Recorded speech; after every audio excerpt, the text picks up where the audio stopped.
Now let's discuss India on the other hand. We discussed it, T. They needed to start well in that last session, Gautam, after not getting a wicket. Could they have done things differently? There was no Ashwin until 21 overs after tea. He bowled in the 78th over. You had Shahbaz Nadeem, who started right away after tea. And between Nadeem and Washington Sundar, they'd gone for 124 in 32 overs.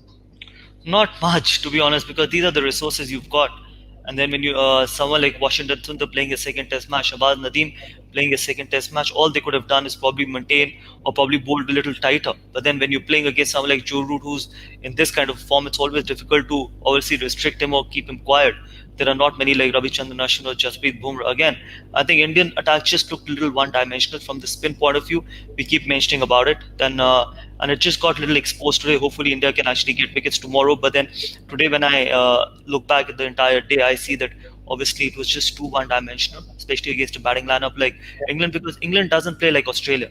Australia probably doesn't sweep that much. They play more conventional cricket. They look to step out and all that stuff. England are players which look to sweep a lot. Someone like Joe Root. So you want someone who can be your X factor.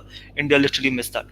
So that is what I believe. I think one thing they could have done differently was probably Shahbaz Nadeem and Washington. So they could have bowled a little tighter. If there was nothing in the wicket, might have just contained both the English batters and wouldn't have actually let them score to 263. They could have actually restricted them to 230, 220, and then probably it would have been more even day as compared to 263 for 3. Now there seemed to be a very clear line of attack from England on the other hand. Really, that let's respect India's first line of attack. That's Bumrah and Ashwin, maybe Ishan, and let's take on the inexperience of the lesser bowlers. It seemed to yield great dividend.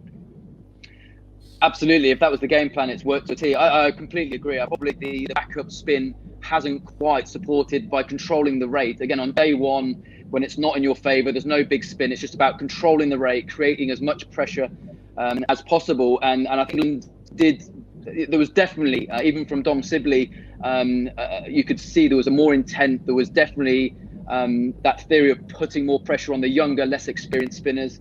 And even towards the end, we saw Joe Root being a bit more aggressive to Ashwin. So, yeah, their game plan, I thought, was very good. I thought from a tactical point of view, the only thing I thought India could have done a bit better was just that first bit when Joe Root was at the crease. When that ball was reverse swinging, could they have gone 2 or 3 more overs with the seamers?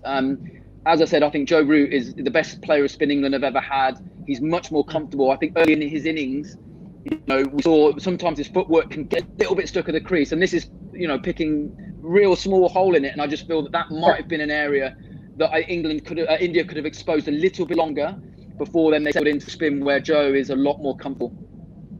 On the evidence of day one, Gautam, have India got the balance of their bowling attack right though? Would you have been tempted with the idea of a third seamer? The way Mohammad Siraj has bowled, Ishant Sharma did look like didn't quite look at his full sort of fit, at his fittest self that we've seen him.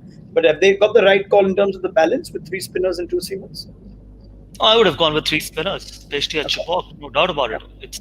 We're talking about it right now because obviously India lost the toss and India is bowling first. Had India been batting first, obviously we wouldn't have spoken about it because all these 3 spinners would have come into the play on day 2, day 3. That's why we keep mentioning that it was a very important toss to win. Yeah, from Ishant's point of view, looked really good, bowled really well with the old ball, was able to get the reverse swing going, both getting it in and taking it away. But then again, coming back tomorrow now, it will depend on how fit he would feel because he hasn't played a lot of red ball cricket. And then day one, it's still easier. But when you have to come back the next day and probably that there are still 7 wickets left. So it's going to be hard work in Test cricket. Again, 3 seamers on Chipok, unless and until it was Hardik Pandya who could contribute with the bat.